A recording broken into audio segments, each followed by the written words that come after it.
So there's 2 service lines, and it'll have 2 espresso machines, twice the throughput. Sean Fleming has been working on a soon-to-be coffee shop since October. We smelled something, and I didn't know what it was, to be quite honest.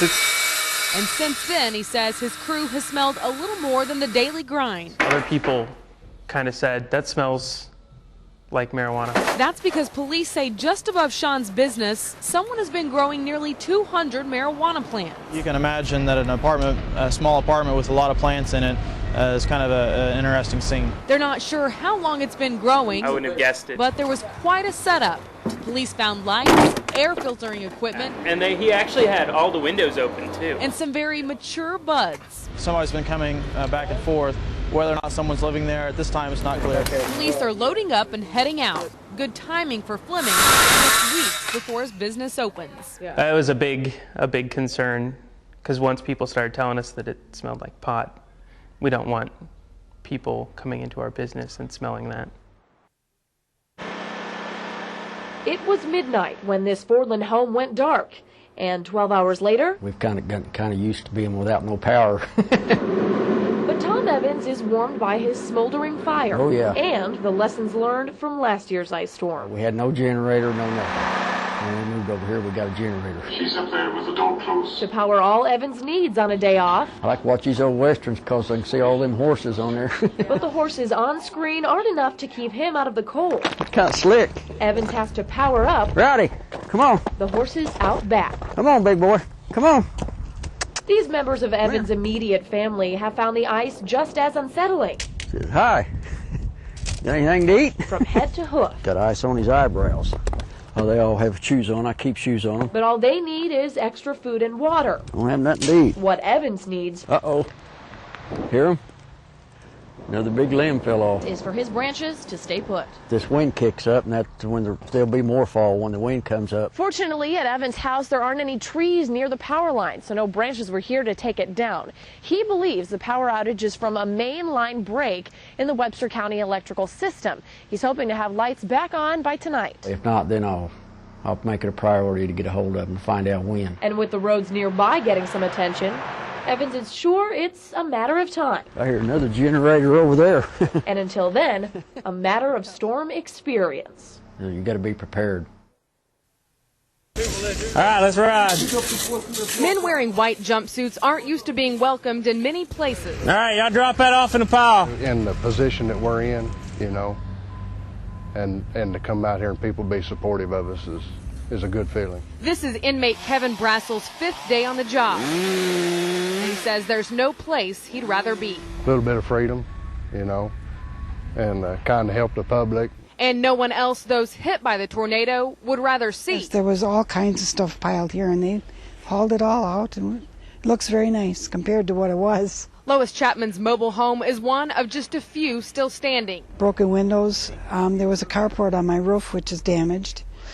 My furnace was damaged, and I had to put a new one in. Like so many others, Lois hasn't been able to stay in her house. Y'all get in there, guys. But with these crews' efforts, progress is about 6 weeks ahead of schedule. It's amazing how fast the cleanup is going, because we didn't think it'd go anywhere near that fast. Gasville Police Chief Tim Mayfield says he attributes a lot of that to the inmates, helping as many people as possible get back to normal. To see the faces of the people when we show up to clean up and the thanks that we get. Without their help, it would still be quite a mess. So it was wonderful that they were here. Oh, they must have known we were gone. 17 days after Bill Euler's house was hit, And the door to the house was wide open. the suspected thieves were stamped, Brewer was one of them. That's this guy right arrested. here. That after their faces were posted online. It's almost like the community is helping us help them. Thieves now locked Because up. we get so many tips from the The public. sheriff is getting 4 to 6 tips every day. We saw the door open, bottle of wine on the floor. Bill says there were no signs of forced entry. He thinks the 3 thieves probably came in through this door, which goes into the garage, and then into the house. Those took jewelry, guns, and a pair of binoculars. The binoculars were recovered after the men were caught. Hanging on a hanger. So were some of the There irreplaceables. was only one really important piece, and that was a piece I had made for our 50th for my wife, a necklace. When you look at the amount of restitution that we've been able to pay back. Much of that, Sheriff John Montgomery says, Yeah, it's on the main page. is because of this website. Baxter County Sheriff. 4 months old .com. with more than 40,000 hits. The sheer number of tips that come in every day is just phenomenal. Even better are the number of cases closed. And this was a forgery case. These faces are making their rounds around the World Wide Web and back into custody. We've received calls from California, in Pennsylvania, and North Carolina. And for Bill, for 14 years, we never locked our door. he also gets back unless we went out of town. his sense of security. And now we started locking them. In Mountain Home, Arkansas, You know, precaution. Sarah Sheffield, KY3 News.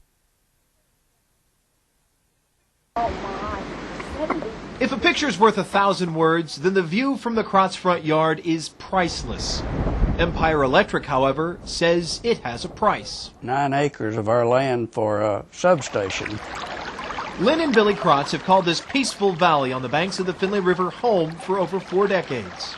We're hurt that anybody would have the right to take what is ours. The hayfield's already plotted, coming soon.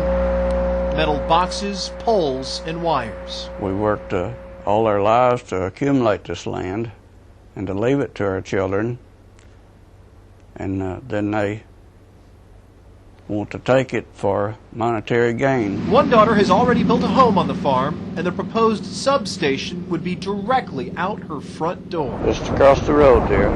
There's no amount of money that they could offer us that would compensate for the defacing our property. The proposed substation would not only take away from the Crotts' front yard view, but it would not go to service them, or their neighbors, or even Nixa.